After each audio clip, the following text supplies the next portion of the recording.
Thanks for joining us for this edition of Local Focus, the regional magazine show that features community stories that we hope will entertain, inform, and perhaps even inspire you. I'm Rama K. Ramaswamy. Today we look at arts and culture in our towns, a world-class writer who can teach us about writing, traditional community theater in Needham, and a non-traditional storytelling form in Wellesley. All these and more are available right around us to enjoy. First, we look at a beautiful gallery space that was created out of Belmont's Old Town Hall, annexed after renovations in 2005. The Belmont Gallery of Art is located at the top floor of the Homer Municipal Building, and the current exhibit includes over 30 local artists. Belmont Media profiles one of them, a retired aerospace engineer turned metal sculptor. Let's watch. Well, the way it started is that I was about to retire, and I was thinking of something to do after retirement. And what I did, I took a welding course at the Minuteman High School in the evening.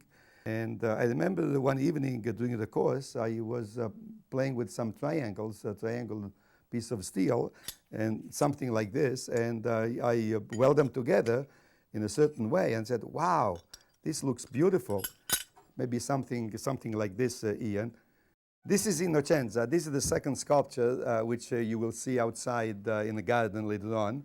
And this is a scaled model of the one outside.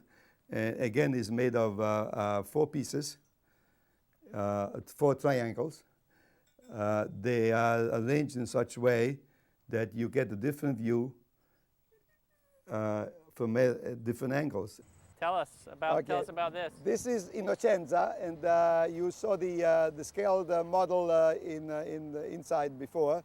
Again, it is installed by using the brackets. The brackets define the angular position of the plates, and by removing these screws, you can disassemble the plates and again carry them away. This is actually the first one which I built. It's called the Big B. And it's the really breadboard is the prototype of it. The what? Prototype. Yeah. Or the model, and the wings there are made of aluminum outside. The idea is to make the wings as light as possible in weight, and it really works for the wind. This can be used as a windsock. So this sculpture will point the direction of the wind. Then you also have a big one right outside the window on your right outside of your bedroom. There's I don't know, it's at least as big, and it's also of animal form. Well, yes, that's a penguin. It's an emperor penguin. The sculpture is about 7-8 feet tall, and because it's an emperor penguin, I decided to give it an appropriate name. His name is Pompeius. Well, I was an engineer. I was a full-time engineer. I was in aerospace engineering, mostly at MIT and Lincoln Laboratory, and then eventually retired from Raytheon, doing pretty much the same thing. Is in guidance systems of missiles and rockets and the like. And I enjoyed it very much. I didn't realize that even in engineering, I was very creative. I didn't realize that until I started to put these steel shapes together. Have you ever wanted to write a memoir, a crime thriller, or nonfiction maybe? Who better to teach you than a journalist turned biographer turned teacher? Award-winning writer Charlene Smith is all those things, and now she invites you to join her in a writer's salon right here in Wellesley. Let's take a look. I started my career as a journalist, covered conflict, politics, in South Africa. I'm South African born. Worked for CBS 60 Minutes, BBC, doing television documentaries, ABC Nightline, other organizations like that. And then wrote my first book in 1996. I'd never ever thought of writing a book, but I was approached and asked to write a book, so I wrote it, and was published very quickly. And then I was asked to write a book about Nelson Mandela, who I knew very well. So became Mandela's one of his authorized biographers. There's 3 of us. And since that, I've written 14 books, mostly nonfiction. I'm working on a novel at the moment. I've contributed chapters to a dozen more books. I've ghostwritten 8 books, working on my 9th ghost-written book. I'm busy. I love this library. I think it's an absolutely exceptional library. And I've come to some talks and workshops here and sort of looked through and thought they never seem to have anything on writing. So suggested it, and they got back to me and they suggested I do a winter workshop, which I've done, and I think it's been rather successful. I've got wonderful students, and they've asked me to do another one next winter as well, and then I'll be teaching at Wellesley Rec as well. A lot of writing courses, I've been obviously on a lot of writing courses, but a lot of them just focus on peer review. I think that's wasting your time because it's like the blind leading the blind. So I teach them a lot about technique, narrative arc, and all the various techniques that there are in writing, whether or not it's fictional, non-fictional, script writing. I have been doing creative nonfiction or memoir writing for just a couple of years now. And when I came to Wellesley several years ago, I was looking for a community of writers. When I saw the announcement for this, I thought that it was a great opportunity to have some people to write with, but to also learn from someone who was very serious about it. I saw a flyer that was published here, and it was called a writing salon, and I thought, oh, that sounds interesting. So I called up and asked about it and decided this was something I wanted to do. Well, Charlene is very good at, showing us what is important about writing and giving us a lot of examples and making us do the work, showing evidence of work. I also try and encourage them to learn about research and learn different things and become confident and excited about what they're doing and excited about life and people. And I think that writing can be transformative. In addition to providing space for the Writers' Salon, the Wellesley Library recently hosted a talk on a different form of storytelling, making comics, and Wellesley Media was there.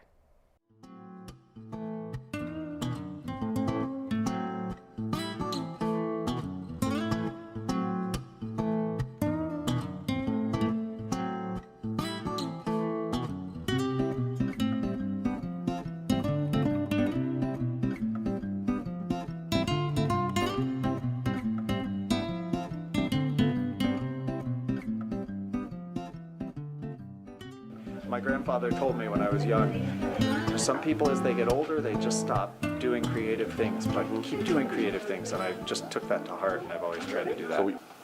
And what we're getting at here, remember, if we're cartooning and we're drawing comics, we're drawing things that have a story to them, that have a before and an after, or a beginning, middle, end, or some kind of structure.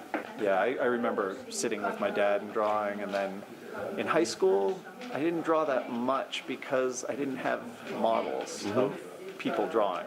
So that's partly why I do these classes, so that people see an adult who draws and tells stories. A single workshop like this, I really focus on where our ideas come from, and for everybody that's different, and how we play out those ideas, and again, that's different for everybody.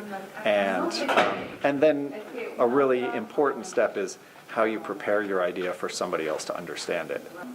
Weston Media visited a wonderful gallery recently. Nowhere Everywhere is the story of the Thompson Gallery located at the Cambridge School of Weston. Their exhibit currently is Nowhere Everywhere, featuring the work of artist Raul Gonzalez III. My name is Todd Bartel. I'm the director and founder of the Thompson Gallery, which is located at the Cambridge School of Weston in Weston, Massachusetts. We are in our 9th year, and we are known for focusing on 3 exhibitions that examine a single theme each year. So the Cambridge School of Weston has been located in Weston since the 1930s. We are a boarding and day school with a focus on issues of social justice, issues of student governance, issues of democracy. As a teaching gallery, one of the goals of the space is to provide a platform for our students to interact with artists. I was absolutely thrilled when I found out from Todd Bartel that this exhibition would be coming to the Thompson Gallery in January, because it ties in so beautifully with so many of the themes that we talk about in our Spanish classes here at the school. Some of those themes range from social justice to immigration, corruption in government, and the gang problem in Central America. My museum and where I went to get my weekly fix for art was the local 7-Eleven. But there was this wonderful tower right as you walked in, and you could spin this tower around from left to right.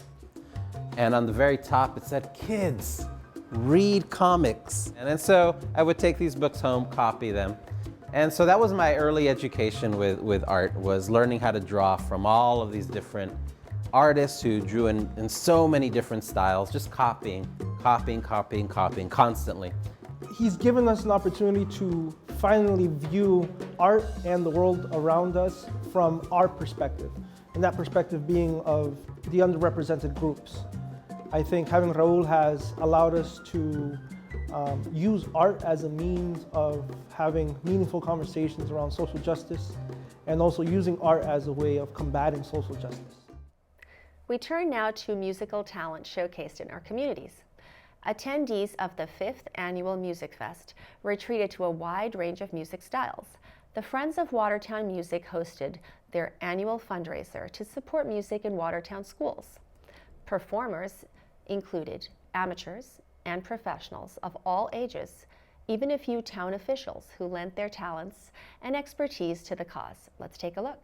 Some nights I stay up, cashing in my bad luck. Some nights I call it a Music Fest is when all the community comes together, and everyone who is in a band, does vocal stuff, plays an instrument, comes and performs, and the money that we raise tonight goes towards funding the program because it's expensive. This is actually my first year doing it, and it was interesting to see that there was classical music, there was jazz, there was serious music and sad, and there was punk music.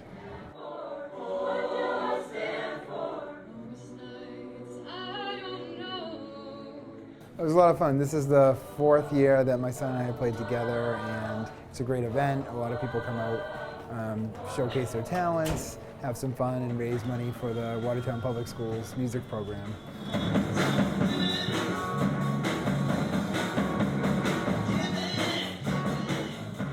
It's great because, people can let their hair down and have some fun.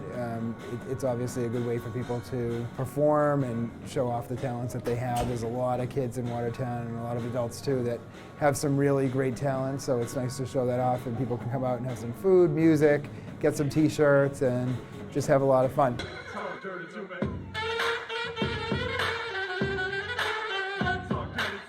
I think it's important because now a lot of schools are taking music and art out, and I think it gives kids an outlet to express themselves and be themselves when they really can't. The courses we do at school are this is for testing, and now we get something that we can be ourselves and we feel good about it. We make something, it's art. Well, I started at the Instrument Petting Zoo, which is one of my favorites because you get new children and adults interested in looking at instruments. And I have a teaching background, so it's just wonderful to see again that spark of interest and potential, see the excitement in the eyes of, what could I do with this instrument? And strings are so versatile, there's so many different things you can do, how you play them along, as well as solo, type of music, chamber music, so it's really fun. I went to a few different rooms, and it's interesting to see the instruments people use, the different types of musical styles people are into and performing. You never know what you're going to get at Music Fest.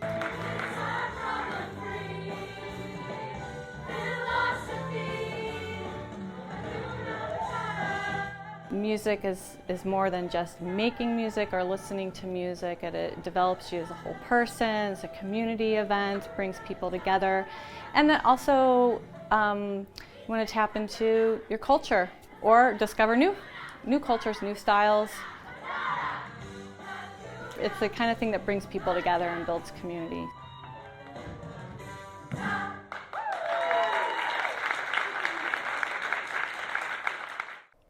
Another favorite musical event of ours is the Waltham Idol competition at the Boys and Girls Club. The performers are always amazing, and this year was no exception. Let's take a look.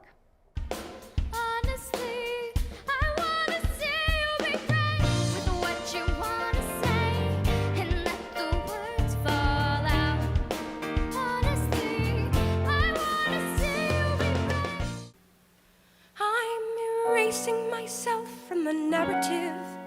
Let future historians wonder how Eliza reacted when you broke her heart. You've torn it all apart, I'm watching it burn. I want you to stay.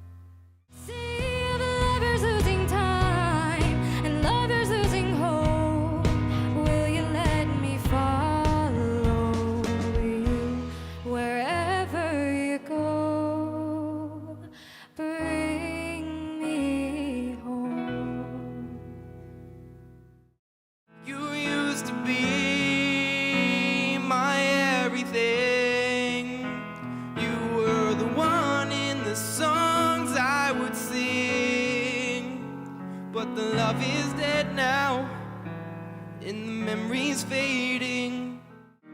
Close your eyes, let know where you long to be. Only then can you belong to me. One by day, one by day, you're gonna want me for your girl.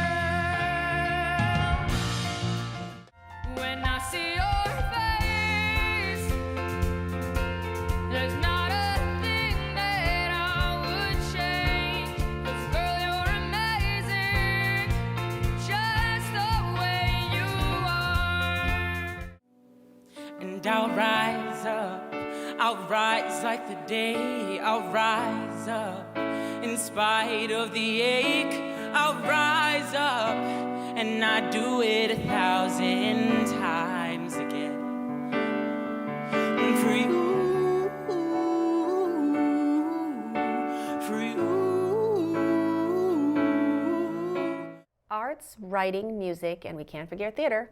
Needham Community Theater celebrated their 60th anniversary by performing Forbidden Broadway, whose author performed with the Needham Theater in years past.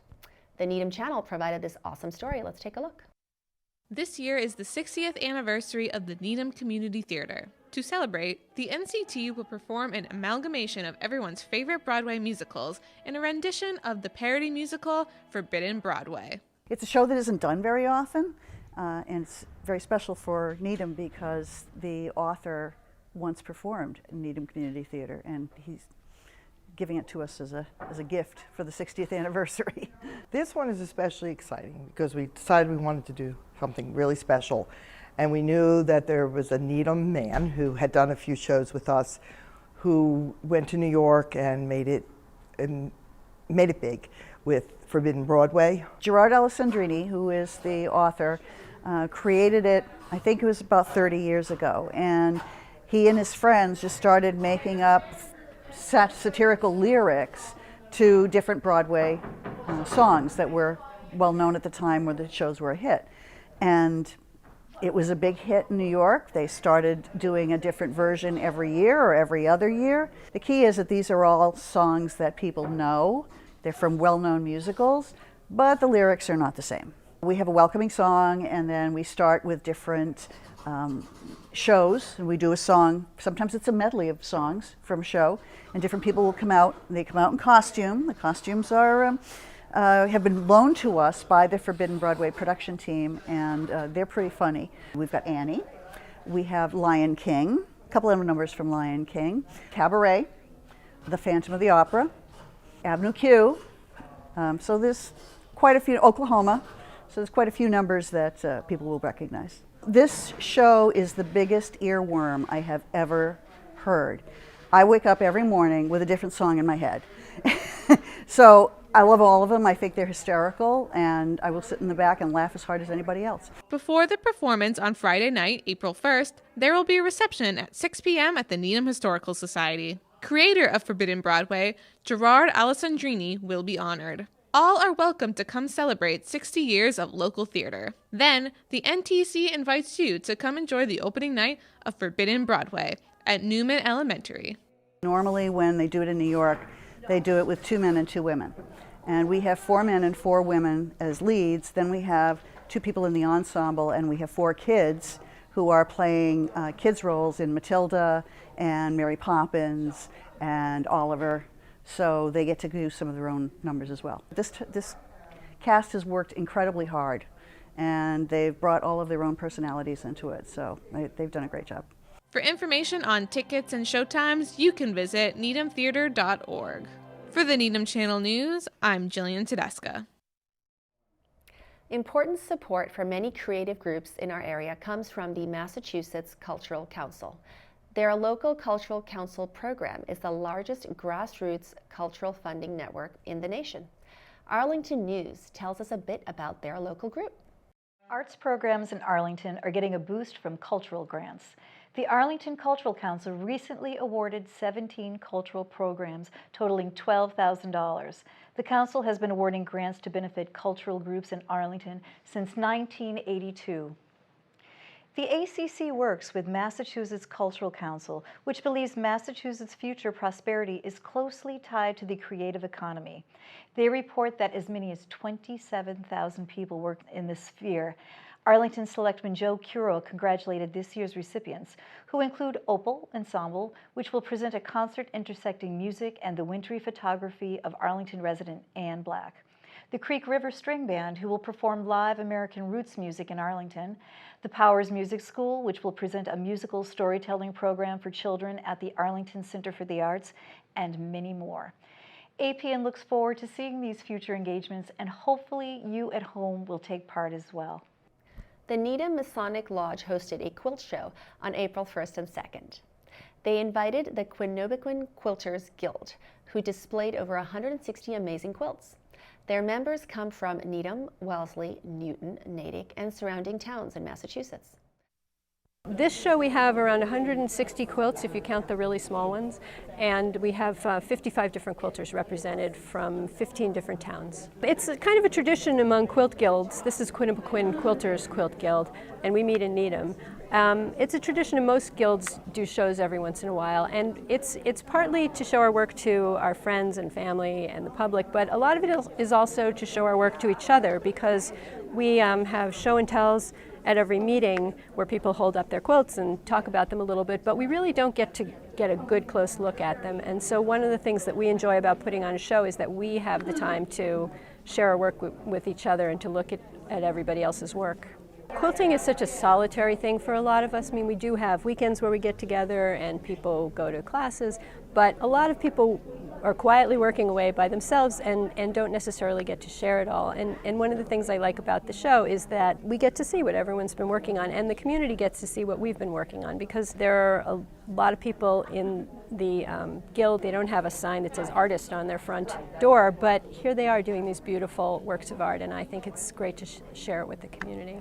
We have some people in the group who love to do traditional quilts using either reproduction fabrics or older fabrics. Some people like to make applique quilts where they're hand sewing down lots of little pieces in the design. And we also have people who make what we call art quilts, which are much more free-form and tend to be a little more representational of scenes that they'd like to recreate, or animals, or more like the way you would compose a piece of art. And we have everything in between. It's a very diverse group. Everyone has kind of their own interests, but we all support each other in whatever anybody is working on at the time. I learned to sew when I was young, and when my friends started having children, I decided to try to make baby quilts for them, and that's kind of how I got started. and I've just had a lot of fun with it, and I enjoy trying out all the various designs. And so everybody in this group has a story like that, where they started out maybe making a baby quilt or something small, and then they kind of got hooked. We have a lot of people here who are kind of addicted and just keep making more and more quilts because they enjoy doing it so much. We can't close without acknowledging Patriots' Day. The very first shots of the Revolutionary War took place in Lexington, after all. And at 5:30 in the morning every year, the town stages a reenactment of the battle, followed by a parade. But if you weren't able to make it up that early this year, just watch this video and be inspired.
I'm Rama K. Ramaswamy. Thanks again for joining us, and see you next time.